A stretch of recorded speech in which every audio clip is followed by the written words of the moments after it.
Good afternoon, Year 3. So we're going to continue reading our class book, Charlotte's Web. Wilbur has just become upset because he was chased around the farmyard by Lurvy and Mrs. Zuckerman and Mr. Zuckerman, and he started to get upset because he wants Fern to come. We'll carry on from the bottom of page 25. The goose took command and began to give orders. "Don't just stand there, Wilbur. Dodge about, cried the goose. "Skip around, run towards me, slip in and out, in and out, in and out. Make for the woods, twist and turn." The cocker spaniel sprang for Wilbur's hind leg. Wilbur jumped and ran. Lurvy reached out and grabbed. Mrs. Zuckerman screamed at Lurvy. The goose cheered for Wilbur. Wilbur dodged between Lurvy's legs. Lurvy missed Wilbur and grabbed the spaniel instead. Nicely done, cried the goose. Try it again. Run downhill, suggested the cows. Run towards me, yelled the gander. Run uphill, cried the sheep. Twist and turn and twist, honked the goose.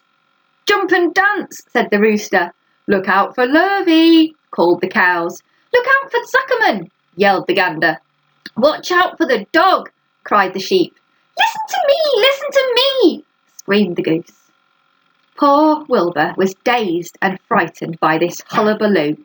He didn't like being the centre of all this fuss. He tried to follow the instructions his friends were giving him, but he couldn't run downhill and uphill at the same time. He couldn't turn and twist when he was jumping and dancing, and he was crying so hard he could barely see anything that was happening. After all, Wilbur was a very young pig, not much more than a baby really. He wished Fern were here to take him in her arms and comfort him. When he looked up and saw Mr. Zuckerman standing quite close to him, holding a pail of warm slops, he felt relieved. He lifted his nose and sniffed. The smell was delicious.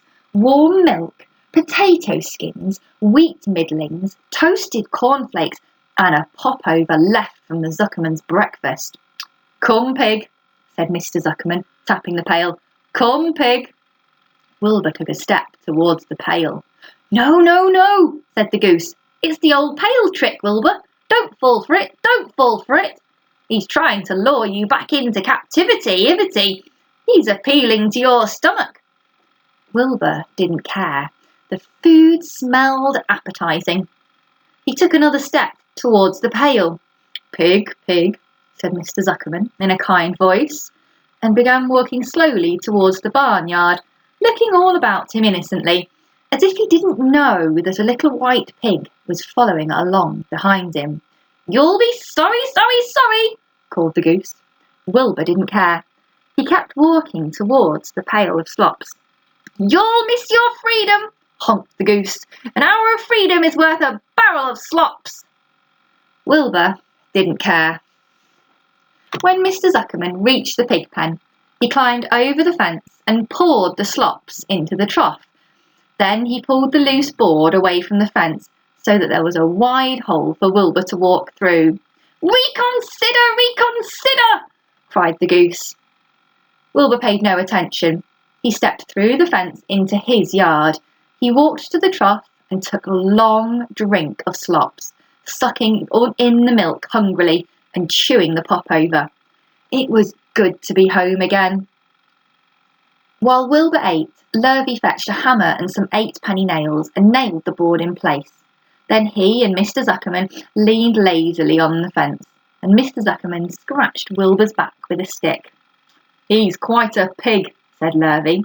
Yes, he'll make a good pig, said Mr. Zuckerman. Wilbur heard the words of praise. He felt the warm milk inside his stomach. He felt the pleasant rubbing of the stick along his itchy back. He felt peaceful and happy and sleepy. This had been a tiring afternoon. It was still only about 4 o'clock, but Wilbur was ready for bed.